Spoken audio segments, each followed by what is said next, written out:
Hi, I'm Jennifer Branch. Today for our Christmas card, we're painting a beautiful deer in the snow. Let's paint. Now I cheated a little bit with this drawing and I want you to know how I did it. I simply printed it out in the size I wanted. I traced it using a blunt pencil onto my card, and then I just penciled in at the grooves. So that's very easy, and I have the picture for you on my website so you can do exactly the same thing. It's just the right size for these cards. What I had was this fall picture of the deer, but I decided it would be a whole lot more Christmassy to make it a springtime deer scene. So I'm just going to cut out the grass and everything, and I'm just interested in the deer because around here we don't really see deer in the snow very much anyways in North Georgia, so we don't see snow very much. So just paint the deer very delicately with nickel azo yellow, and I'm leaving plenty of whites where there would be highlights and reflections from snow. And this is going to be a very loose drawing of a deer. I may at some point do another video where I show you, how to make warm fuzzy animal fur and a really excellent painting of a deer. But this is a Christmas card. This is very, very simple. This is something you can do in 15 minutes or less.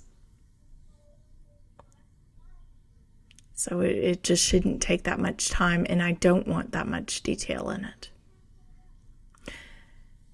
The deer was standing in the grass, so the feet kind of disappeared when I got rid of the grass because they were down in the grass, but actually they'd be down in the snow too, so that works perfectly.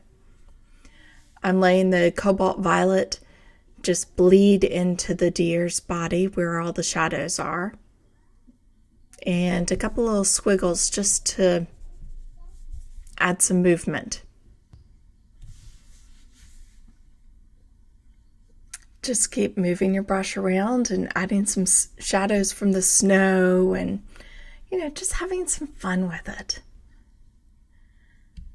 Some splatter paint, of course. That seems to be a theme with Christmas cards, at least for me.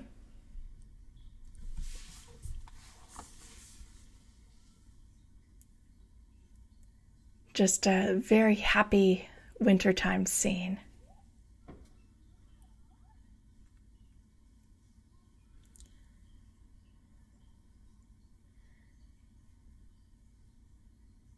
And deer have such elegant lines. I really love painting all the little shadows and everything.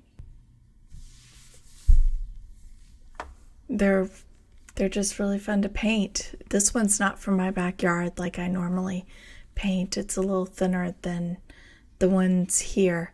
This was from Lake Altoona Park, a park at Lake Altoona. I have to admit, I don't like them eating my garden, but I like everything else about them. So I've started in dashing some burnt sienna, and I'm going to want to modulate that a little bit with cobalt violet to just dull it down some later, because this is a snow scene, so you've got the cool light, and burnt sienna is a little bright and harsh for that. But just pulling it down the lags, using the shadow areas, painting in the shadow areas, not really going into the highlights at all. There'll be a lot of the highlight areas that I just skipped. So this isn't a coloring book. Sorry. I know coloring books are really in right now. You're painting the shadow areas. You don't paint everything that you have painted in the previous layer. That's the whole point of watercolors. You want to hit and miss some of it.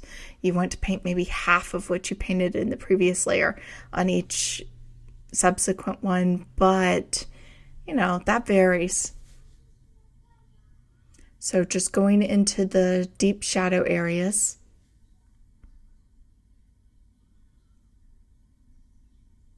And notice where the tendons and the bones really show up.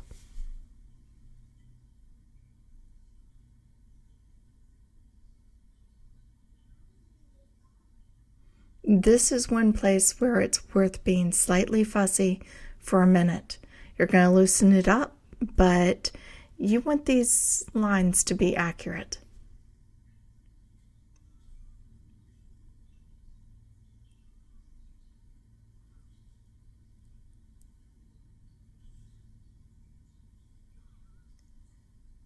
I think my favorite painting of deer I've done is a deer and her fawn that I did for my first son's nursery. That was really fun. It just happened just at the right moment. I was painting a bunch of baby animals for that. Okay, now what I'm doing is I'm putting some water in there and blurring some of the shadows, blurring some of the lines. And then that'll give me room to drop in some more colors, do a couple washes on top of that, and still do stronger darks. But I haven't really painted in the highlights yet.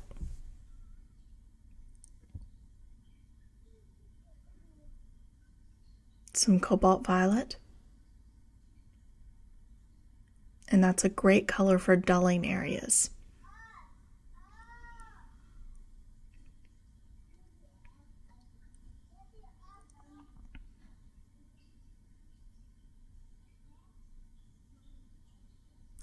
The underside is tricky because it's white, but it's in deep shadow. So you want to say, oh, it's white. I need to leave it white.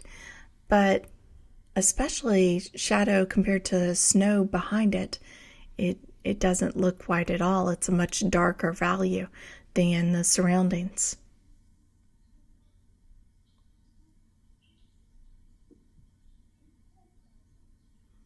Notice where the little ankle bones and knee bones stick out. Those need some deep shadows because they're very, very well defined on deer, even more so than horses. Some shadow in the ear, in the nose.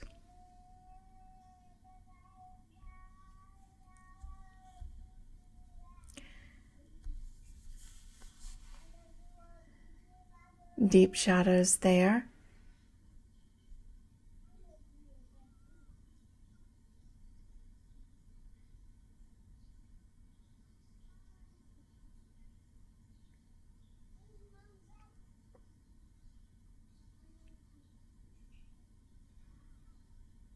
And that neat crevice right around the neck.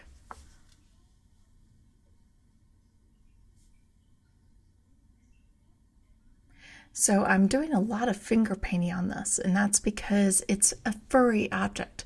It's very soft, and one of the best ways to get that texture is to finger paint it. So I do it very dark and then smudge it a little bit with my finger, and that just softens it up and makes it the right texture. You could do the same thing by painting lots and lots of little strokes, but it doesn't quite do the same thing because you can't paint the fur each hair enough. It's not going to look right. It's going to look overly detailed and very fussy and not give the same feeling. You're wanting a very loose one, splattery.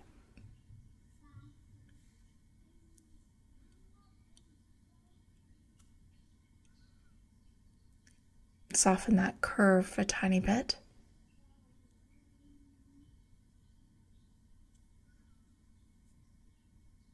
Now I wanted to redefine some of the lines with a pen and ink, and you could use pen and ink, you could use the gold embossing, you could go back and play with some gouache, whatever you want to do. I don't want too much anything really with this deer, so I thought that pen and ink would give me the sketchy effect I was looking for. One thing that you may want to do is you may want to pull out a highlight or two in the eyes. I wanted it to be kind of a soft focus, so I didn't in this case, but I normally would when painting an animal like this. So there's all sorts of possibilities, and what you paint will look probably nothing like what I paint and it will be wonderful. That's the great thing about art, is everyone has a different idea in their head, has a different way to see, has a different way to use their hands, and it's all wonderful.